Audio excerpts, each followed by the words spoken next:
Lumubog lang saglit. Emerald Bay. Yung resort.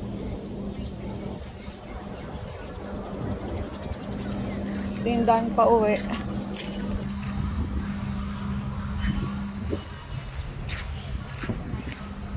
Konti na lang tao kasi May 5 na. Ngayon dito yung daan. Marami nagtitinda dito. Mga tinda dito ay buko, halo-halo, kamote, favorite, hotdog, sarap. Panisa. Ay, mga hilaw na kamote. Dried goods. Oy, pogi. Ay, mga dried fish. Laruan ng bata. Drinks. Mga tinda dito. Ay, nahalo-halo na yun. Mas masarap pa rin ang halo-halo sa insal. Uy, milk tea. So, ayokong bumili ngayon. Kape dito ang mahal. Starbucks presyo. Ayokong bumili. 36 RMB. 36. Parang nasa 400 pesos. Presyo. Ito, tsaahan. Doon papunta ako sa grocery. Bibili ako ng buko. Ang buko dito ay dito may grocery. Sa loob. Ang buko dito ay isang peraso. Mga 120 pesos. Hotdog. Mahilig sila sa ganyan. Ito may barbecue din.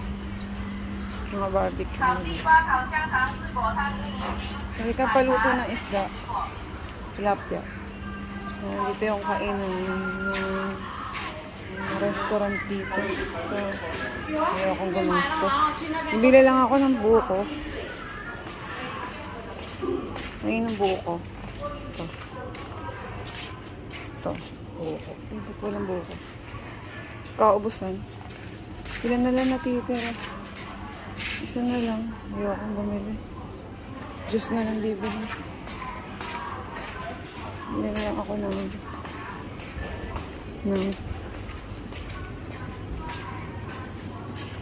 tea. Ito yung masarap na tea dito. Ito. Ito dahil kong binibili. Kaso matamis yata ito yung green na rin. Ito na lang green. May sugar yata. Bayaran na natin. Ito na yung aming apartment. Bahay. Ako na lang natitira. Umuwi na si na kuya.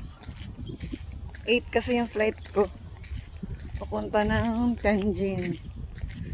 Another city. Ginawang bus ang aeroplano. Yan. Tour ko kayo. Emerald Bay Homestay Resort. Ito. Sa loob. Dito yung accommodation nila sa banda.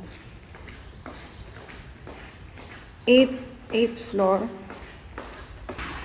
8th floor. Ayan. Pangalan ng resort. Emerald Bay. Dito sila pumunta sana. So kaya ito. Nakakadula. Mga tourist spot nila dito. Sa Emerald Bay Resort. Ang lugar na to ay Jiangpu. Ito, tapos turn right. Sunod na kayo. Dire-diretso lang.